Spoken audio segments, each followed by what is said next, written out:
नमस्कार, मी स्वामी षडाक्षरी. आज आपण सुरुवात करूयात नवीन भागाला. तुम्हा सर्वांना माहीत आहे, आपण पाहत आहोत आरिल हलाइडच्या अभिक्रिया. आरिल हलाइड म्हणजेच हॅलो आरिल. आणि आरिल हलाइडच्या 3 प्रकारच्या रिॲक्शन्स तुमच्यासमोर मी मांडलेल्या होत्या. त्याच्यापैकी पहिली अभिक्रिया जी होती ती होती रिॲक्शन विथ मेटल. मग त्याच्यामध्ये आपण फिटिग रिॲक्शन, वुड्स फिटिग रिॲक्शन बघितली. आणि पुन्हा 2 रिॲक्शन्स, त्याच्यापैकी एक होती इलेक्ट्रोफिलिक न्यूक्लियोफिलिक सबस्टिट्यूशन आणि मग होती nucleophilic substitution reaction. Nucleophilic substitution reaction आणि इलेक्ट्रोफिलिक सबस्टिट्यूशन रिॲक्शन यापैकी आज आपण सुरुवात करूया. जे पुढचे 2 भाग आहेत, एकूण 3 reaction. Reaction with metal, nucleophilic substitution reaction आणि इलेक्ट्रोफिलिक सबस्टिट्यूशन रिॲक्शन यापैकी एक भाग आपण पूर्ण केला. तो म्हणजे रिॲक्शन विथ मेटल, ज्या ठिकाणी आपण आरिल हलाइडची अभिक्रिया सोडियम मेटल आणि अल्किल हलाइड सोबत केली आणि तयार झाला सबस्टिट्यूटेड बेंझीन. आणि अशा प्रकारची जी अभिक्रिया होती त्याला म्हणलं आपण वुड्स फिटिग रिॲक्शन. आज आपण सुरुवात करूयात नेक्स्ट भागाला, ज्या नेक्स्ट भागाचं नाव आहे न्यूक्लियोफिलिक सबस्टिट्यूशन रिॲक्शन. ठीक आहे. आता एक वाक्य आपल्या लक्षात येणं फार महत्वाचं आहे. न्यूक्लियोफिलिक सबस्टिट्यूशन रिॲक्शन मध्ये नेमकं होतं काय हे आपण लक्षात घेणं फार महत्वाचं आहे. समजून घ्या. पहा, हा तुमचा बेंझीन आहे आणि याला आपण जोडले Cl. बघा, नीट बघा बरं का. हा तुमचा बेंझीन आणि त्याला जोडला आपण Cl. हा झाला तुमचा आरिल हलाइड, ह्याला म्हणतात हॅलो आरिल आणि याचं नाव आहे क्लोरोबेंझीन. हा जो कंपाऊंड तुमच्या समोर दिसतोय त्या कंपाऊंडचं नाव आहे क्लोरोबेंझीन. बरोबर आहे. The name of this compound is the chlorobenzene. Okay. आता न्यूक्लियोफिलिक सबस्टिट्यूशन रिॲक्शन करायचं आहे. मग तुम्हाला माहित आहे न्यूक्लियोफिलिक सबस्टिट्यूशन रिॲक्शन मध्ये काय होतो, एखादा आयटम किंवा ग्रुप हा न्यूक्लियोफाईलने रिप्लेस होतो. आता प्लस घेतला आपण न्यूक्लियोफाईल, हा तुमचा न्यूक्लियोफाईल आहे. आता तुम्ही काय करणार, एक लक्षात घ्या, न्यूक्लियोफिलिक सबस्टिट्यूशन रिॲक्शन मध्ये होतं काय. अरे बाबांनो, न्यूक्लियोफिलिक सबस्टिट्यूशन रिॲक्शन मध्ये ॲटम किंवा ग्रुप हा दुसऱ्या न्यूक्लियोफाईलने रिप्लेस होतो. अशा प्रकारची अभिक्रिया जर होत असेल तर that is called as the nucleophilic substitution reaction. मग आता काय करणार, हा न्यूक्लियोफाईल कुठे येणार, या रिंगच्या ठिकाणी येणार का Clच्या ठिकाणी येणार, हे फार महत्वाचं आहे. आणि आपण लक्षात घेतलं पाहिजे न्यूक्लियोफिलिक सबस्टिट्यूशन रिॲक्शन मध्ये या ठिकाणचा Cl हा रिप्लेस होतो. कशानं, या न्यूक्लियोफाईलनं. बघा बघा बरं का. In case of nucleophilic substitution reaction, the Cl which is directly attached to the benzene ring, that Cl atom is replaced by the nucleophile and this is the nucleophilic substitution reaction. म्हणजे एक वाक्य आपल्या समोर आहे की या ठिकाणी आपल्याला Cl ला काढायचा आहे आणि त्याच्या ठिकाणी आपल्याला न्यूक्लियोफाईलला बसवायचा आहे. म्हणजे Cl is replaced by the nucleophile. अशी अभिक्रिया जर होत असेल तर that is called as the nucleophilic substitution reaction. Concept clear. म्हणजे हा Cl रिप्लेस करायचा आहे. ठीक आहे. मग आता Cl काढायचा आहे बाजूला, म्हणजे हा Cl आणि हा C या ठिकाणी कोण आहे, तर या ठिकाणी आपला कार्बन आहे. नीट लक्षात घ्या. आता Cl ला बाजूला काढायचा आहे, याचा अर्थ C आणि Cl मधला बॉन्ड तोडावा लागेल, म्हणजे हा बॉन्ड तुटला पाहिजे. नीट लक्षात घ्या बरं का. रिॲक्शन आपल्याला बघायचे आहेत, परंतु कन्सेप्ट कळणं फार महत्वाचं आहे. तुम्हाला न्यूक्लियोफिलिक सबस्टिट्यूशन रिॲक्शन करायचं आहे, मान्य आहे आम्हाला. मग तुम्ही कुणाला रिप्लेस करणार आहात, Cl ला. मग आता Cl ला जर इथून काढायचा असेल तर हा C आणि Cl मधला बॉन्ड तुटला पाहिजे, तेव्हाच रिप्लेस होईल ना. परंतु हा जो CCl बॉन्ड आहे तो सहजासहजी तुटत नाही. महत्वाचं वाक्य, लय महत्वाचं, लय महत्वाचं.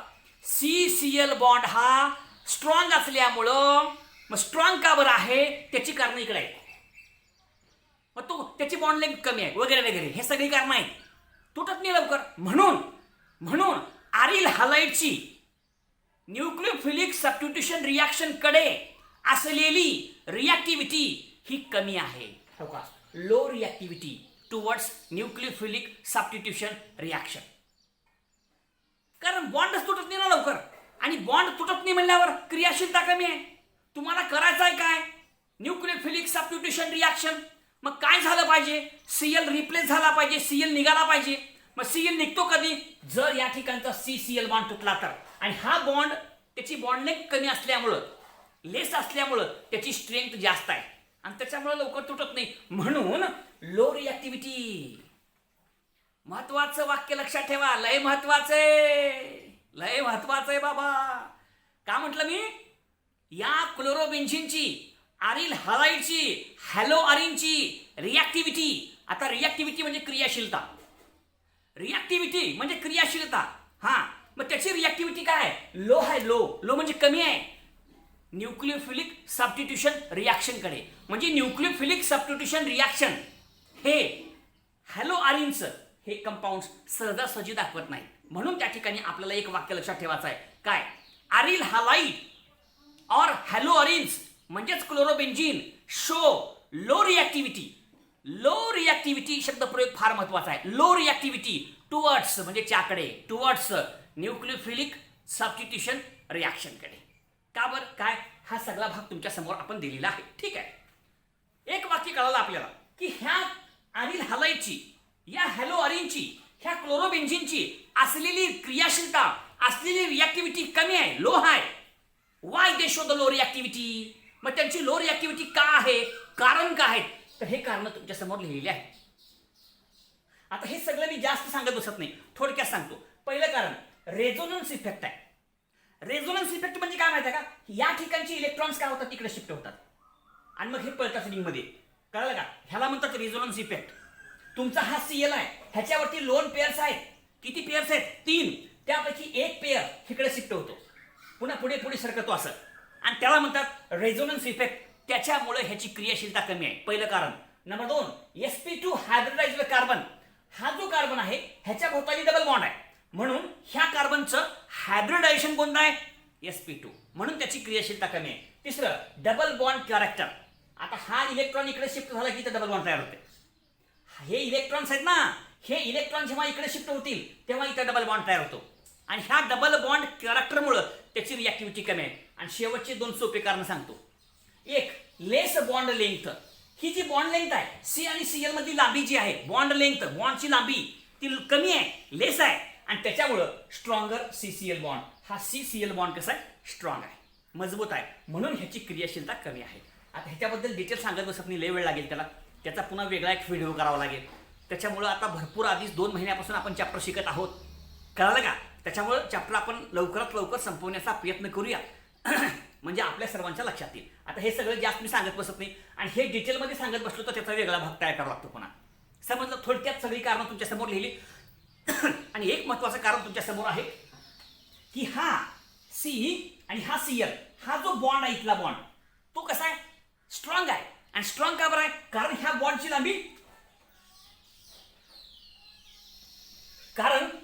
लांबी कमी आहे, लेस बॉन्ड लेंथ आहे, म्हणून हा बॉन्ड स्ट्रॉंग आहे, म्हणून ह्याची रिॲक्टिव्हिटी कमी आहे. एवढं लक्षात ठेवा फक्त. जो बॉन्ड वीक असतो तो लगेच तुटतो, आणि जो बॉन्ड लगेच तुटतो त्याची क्रियाशीलता जास्त असते. परंतु हा बॉन्ड बारका आहे, त्याची लेंथ, बॉन्ड लेंथ कमी आहे, लेस आहे, म्हणून हा बॉन्ड झाला स्ट्रॉंग, आणि बॉन्ड स्ट्रॉंग झाल्यामुळे लवकर तुटत नाही, आणि लवकर तुटत नसल्यामुळं त्याची क्रियाशीलता फार कमी आहे. मग काही गोष्टींचा आपल्याला वापर करावा लागतो, आणि मग हा न्यूक्लियोफाइल सहजासहजी या ठिकाणी येत नाही. तरी पण आपण रिॲक्शन करू शकतो. मग ह्या सगळ्या रिॲक्शन कशा करायचा त्याच्याबद्दलची माहिती या ठिकाणी आपण थोडक्यात पाहण्याचा प्रयत्न करू. अतिशय सोपा भाग आहे, फक्त व्यवस्थित लक्षात घ्या. ओके, तर सुरुवात करूयात आपण प्रत्यक्ष न्यूक्लियोफिलिक सबस्टिट्यूशन रिॲक्शन. मग आता कशा होतात, का होतात, आणि कंडिशनचा परिणाम कसा होतो हे सगळं तुम्हाला मी सांगतो स्टेप बाय स्टेप. ओके, पाच करून लिहा.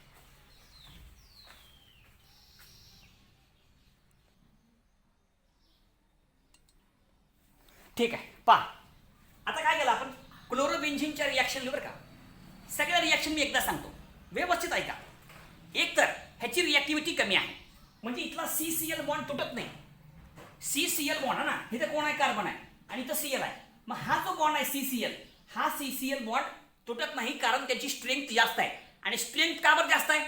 तर त्याची बॉन्ड लेंथ कमी आहे. सगळ्या गोष्टी आपण शिकल्या, पुन्हा रिपीट करत नाही. ठीक आहे.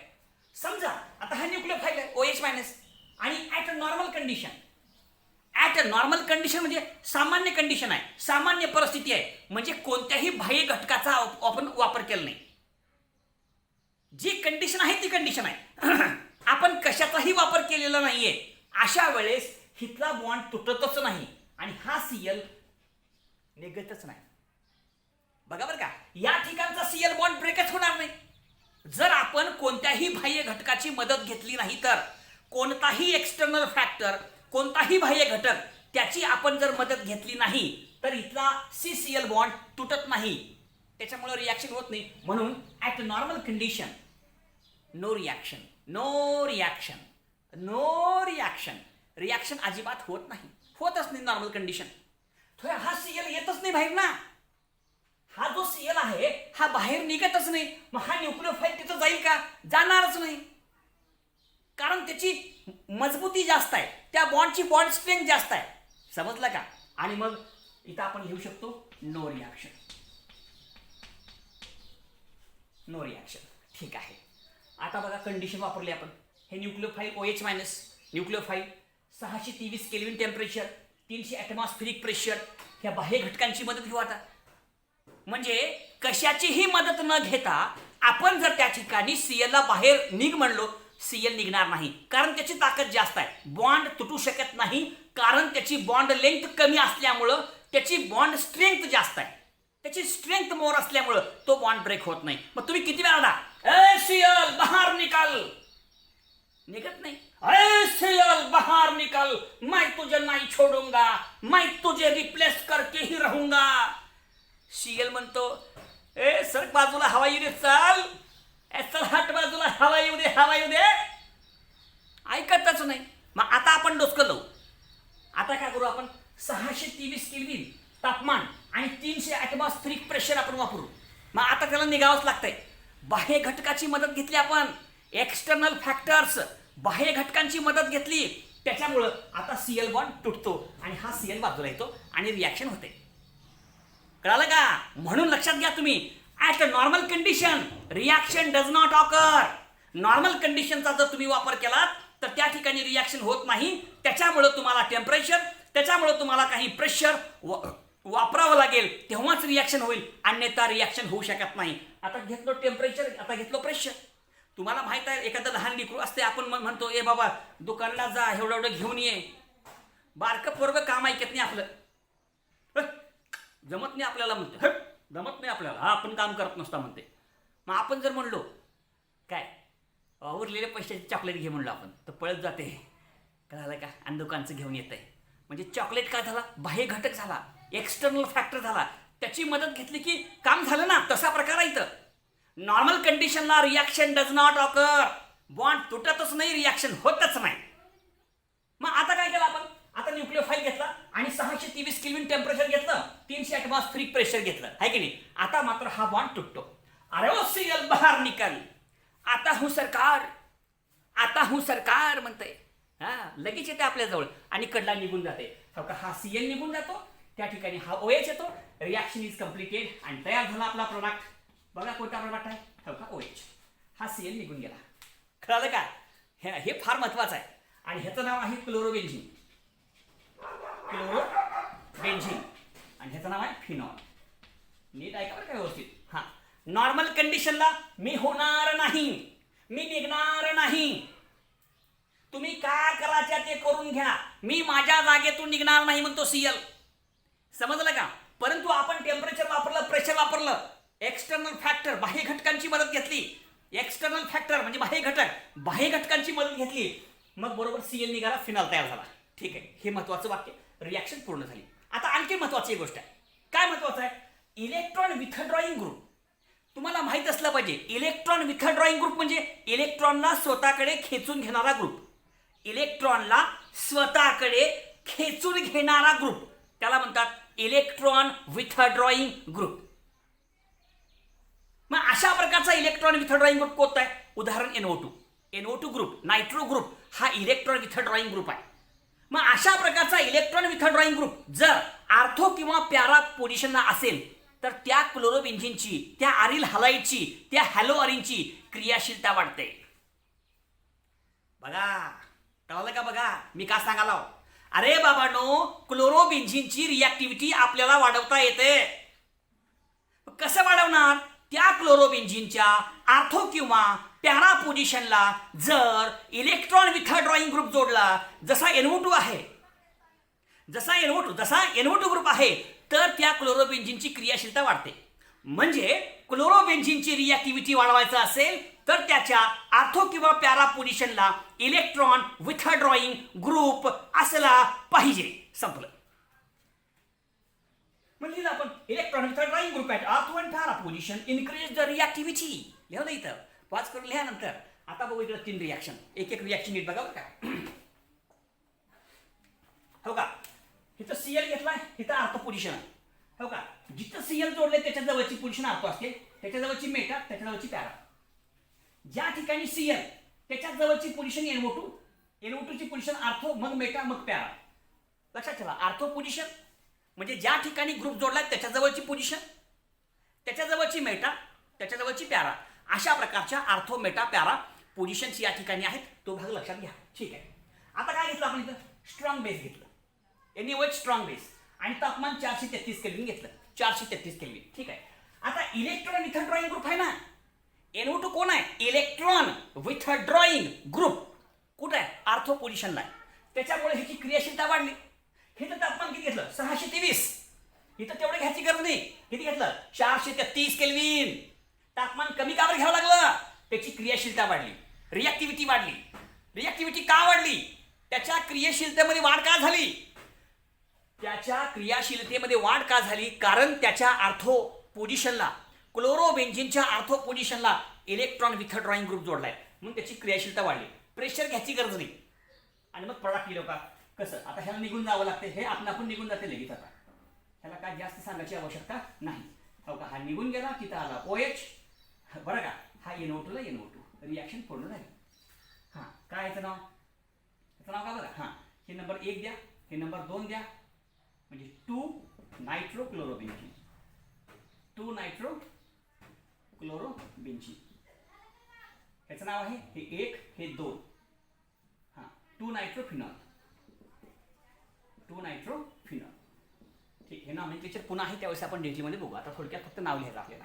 आता पुन्हा 2 NO2 ग्रुप आहे, एक आर्थोला, एक पॅराला आहे. 2, मग क्रियाशीलता अजून वाढते. इलेक्ट्रॉन विथड्रॉईंग ग्रुप जेवढे जास्त तेवढी क्रियाशीलता जास्त आहे. पहिल्या उदाहरणामध्ये इलेक्ट्रॉन विथड्रॉईंग ग्रुप आहे का? आहे. कुठं आहे? आर्थो पोझिशनला आहे. किती आहे? एकच आहे. कळलं का? तापमान कमी घ्यावं लागलं आपल्याला. हे तर घेतलं आपण 623. आता तेवढी गरज पडत नाही. किती? 433 केल्विन फक्त. प्रेशरची गरज नाही. Cl लगेच निघतंय, कारण इलेक्ट्रॉन विथड्रॉईंग ग्रुप आहे. तर ढकलते, चाल बाहेर, हो बाहेर, हो बाहेर. मग Cl ला निघावंच लागते कडला. Cl लगेच निघतंय. न्यूक्लियोफाईल तिथं 2 बसते. संपली अभिक्रिया आपली. समजलं का? हा, हे तर 2 आहे ते. मग या ठिकाणी घ्यायचं ॲक्वाईस Na2CO3, सोडियम कार्बोनेट आहे. हिथंच घेतलो NaOH स्ट्रॉंग बेस. हिथं स्ट्रॉंग बेस बी घ्यायची गरज नाही. गरज नाही ना स्ट्रॉंग बेसची. क्रियाशीलता अजून वाढली, रिॲक्टिव्हिटी अजून वाढली, क्रियाशीलता अजून वाढली. कारण 2 NO2 ग्रुप आहेत. इलेक्ट्रॉन विथड्रॉईंग ग्रुपची संख्या 2 आहे. इलेक्ट्रॉन विथड्रॉईंग म्हणजे इलेक्ट्रॉनला खेचून घेणारे, इलेक्ट्रॉनला स्वतःकडे खेचून घेणारे ग्रुपची संख्या 2 आहे. त्याच्यामुळे क्रियाशीलता वाढली. म्हणून aqueous Na2CO3, sodium carbonate, weak base घ्यायचं. तापमान इथे किती आहे? 433, 423 घ्यायचं. अजून कमी करायचं. प्रेशर घ्यायची गरजच नाही. अभिक्रिया ऑटोमॅटिक लगेच येते. चाल Cl लगेच बाहेर, जी सरकार म्हणते, आणि बाहेर येते. चाल हो बाजूला, निघा बाजूला. त्या पाहिजे NO2 ला NO2 खलास. चल, त्याचं नाव लिहा. 1 2 3 4. हां, 2 4 डायनायट्रो क्लोरोबेन्झिन. कळलं का? ह्याचं नाव 1 2 3 4. कशी? 2 4 डायनायट्रो फिनॉल. झाली दुसरी रिॲक्शन. आता तिसरी बघा रिॲक्शन. तिसऱ्या अभिक्रियेमध्ये काय? तिसऱ्या अभिक्रियेमध्ये 3 आहेत बघा. NO2 3 आहेत. 2 आर्थोला आहेत, 1 पॅराला आहे. म्हणजे अजून क्रियाशीलता वाढली. आता स्ट्रॉंग बेस बी लागत नाही आणि वीक बेस बी लागत नाही. डायरेक्ट नुसतं पाणी घ्यायचं. नुसतं पाण्यानं बी भागतंय. कळलं का? म्हणजे सोडियम हायड्रॉक्साईड बी घ्यायची गरज नाही, सोडियम कार्बोनेट बी घ्यायची गरज नाही. डायरेक्ट पाणी घ्यायचं. जरा गरम करायचं, उगं हीट करायची गरज नाही. एकदा आपण हीट केलं 433 केल्विन, एकाला 423 केल्विन. आता एवढं हीट करायची गरज नाही. नुसतं गरम करा, बारीक गरम करा. नुसतं गरम केल्यावर बी भागतंय. कळालं का? आणि पहिल्यांदा स्ट्रॉंग बेस घेतला होता, पुन्हा वीक बेस घेतला होता. आता कसला बी बेस घेऊ नका, नुसतं पाण्यानं भागतंय, नुसतं पाण्यानं भागतंय, नुसतं पाण्यानं बी भागतंय. झाली रिॲक्शन. मग तुम्ही म्हणता नुसतं पाणी का बरं घेतलं?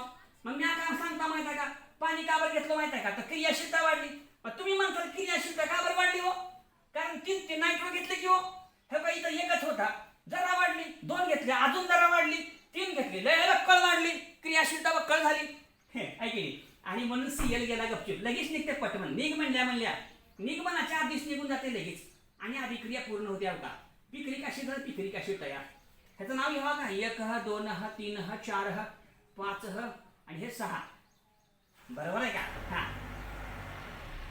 ठीक आहे, लिहिलं. काय नाव बघा, 2 4 6 ट्राय नायट्रोक्लोरोबेन्झीन. आणि हे तसंच 1 2 3 4 5 6 हे 6. ठीक. चला काय लिहायचं, 2 4 6 ट्राय नायट्रोफिनॉल. अशा प्रकारची ही रिॲक्शन या ठिकाणी पूर्ण झाली. तर अशा प्रकारच्या प्रत्येक रिॲक्शन्स या ठिकाणी आपण थोडक्यात लक्षात घ्यायचं आहे. अतिशय सोप्या रिॲक्शन्स आहेत, फक्त तुमचं कधी लक्षात घ्या. आता सगळ्या रिॲक्शन तुमच्या समोर आहेत, पॉज करून लिहून घ्या.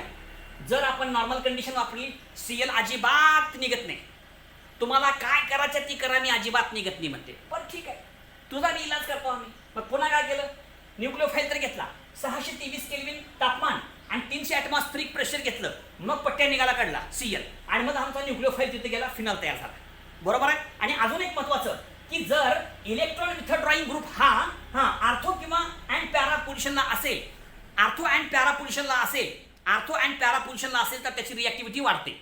मग इथे घेतलं आपण NO2, 1 घेतलं, पुन्हा 2 घेतलं, पुन्हा 3 घेतलं. 1 घेतलं, तापमान कमी झालं 433, 2 घेतले, तापमान अजून कमी झाला 423, आणि 3 घेतले तर तुम्हाला फक्त बारीक गरम करावं लागतं. फक्त बारीक गरम करा बस. आणि त्याचप्रमाणे इथं स्ट्रॉंग बेस घेतला, इथं वीक बेस घेतला, इथं काय बी घेतला, नुसतं पाणी घेतलं, झालं. नुसतं पाणी झालं. अशा प्रकारे या ठिकाणी न्यूक्लियोफिलिक सबस्टिट्यूशन रिॲक्शन्स आपण बघितल्या. नेक्स्ट पिरियडला सुरुवात करूयात नवीन भागाला, that is electrophilic substitution reaction. तोपर्यंत धन्यवाद. कळलं का? तर ह्या सगळ्या आपल्या न्यूक्लियोफिलिक सबस्टिट्यूशन रिॲक्शन होत्या.